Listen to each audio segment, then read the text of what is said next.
చాలా ఇన్స్టిట్యూట్లు ఒకటే ఫోటోని దాదాపు 25 ఇన్స్టిట్యూట్లు ఇంగ్లీష్ పేపర్లోకి వెళ్తే ఢిల్లీ లెవెల్లో ఉన్నాయి, నేషనల్ లెవెల్లో ఉన్న ఇన్స్టిట్యూట్లు అదే ఫోటో వేస్తాయి. మళ్ళీ తెలుగు పేపర్లోకి వచ్చేసాం అనుకో మన దగ్గర అదే ఫోటో వేస్తాయి, కన్నడకి వెళ్తే అయ్యే ఫోటో వేస్తాయి. ఇది పెద్ద స్కామ్ కాదా? ఇది స్కామా? నిజంగానే స్కామా? ఒకరి ఫోటోని రకరకాల ఇన్స్టిట్యూట్లు వేసి వాటిని ప్రమోట్ చేసి మా వల్లే ఇతనికి యూపీఎస్సీ ర్యాంక్ వచ్చింది, మా వల్లే ఇతను ఐఏఎస్ కొట్టాడు, లేకపోతే ఐపీఎస్ కొట్టాడు, యూపీఎస్సీ సర్వీసులో సెలెక్ట్ అయ్యాడు అంటారు. ఇది 100% స్కామ్ కాదా సార్? ఇక్కడ నా వల్లే ఈ వ్యక్తి ఐఏఎస్ అయ్యారు అని ఏ ఇన్స్టిట్యూట్ చెప్పినా, ఏ వ్యక్తి చెప్పినా నేను అది కొంచెం హాస్యాస్పదంగానే చూసుకుంటాను సార్. ఎందుకంటే అది నాకు కొంచెం జోక్లు అనిపిస్తుంది. బికాస్ ఒక వ్యక్తితో పాటు అటు పేరెంట్స్ కానివ్వండి, ఇటు టీచర్స్ కానివ్వండి, మీ ఇద్దరు సపోర్ట్ తోటి ఈ స్టూడెంట్ ఇంకా ఎక్కువ కష్టపడి, అలాగే అతనికి సపోర్ట్ చేసే ఫ్రెండ్స్, వివిధ రకాల వ్యక్తులు, వీళ్ళందరూ సమిష్టి కృషే ఒక అబ్బాయి యొక్క ఐఏఎస్.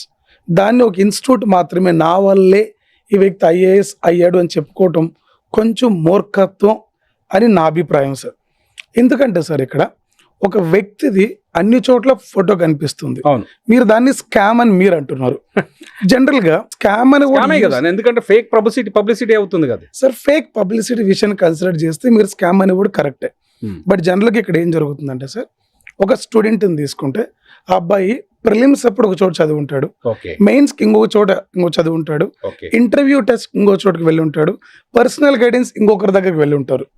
ఇలా ఆయన జర్నీలో అందరు కూడా డిఫరెంట్ ఏరియాస్ లో రోల్ ప్లే చేస్తున్నారు. కాకపోతే ఈ వ్యక్తి అందరి పేర్లు చెప్పకుండా ఒక ఇన్స్టిట్యూట్ కి క్రెడిట్ ఇవ్వడం అనేది తప్పు. ఇక్కడ నేనేమంటానంటే, ఇప్పుడు నాకు ఐఏఎస్ వచ్చిందండి, నేను ఒక 2 minutes టైం తీసుకొని నాకు ఐఏఎస్ రావడానికి కారణమైన నాకు ప్రిలిమ్స్లో ఎవరు సపోర్ట్ చేశారు, మెయిన్స్లో ఒక్కొక్క సబ్జెక్ట్లో, ఆన్సర్ రైటింగ్లో, ఇంటర్వ్యూలో, ఇలా వేరియస్ స్టేజెస్లో మీకు ఎవరెవరు సపోర్ట్ చేశారో ఒక్క మాట మీరు చెప్తే మీరన్న ఈరోజు స్కామ్ అనేది జరగదండి.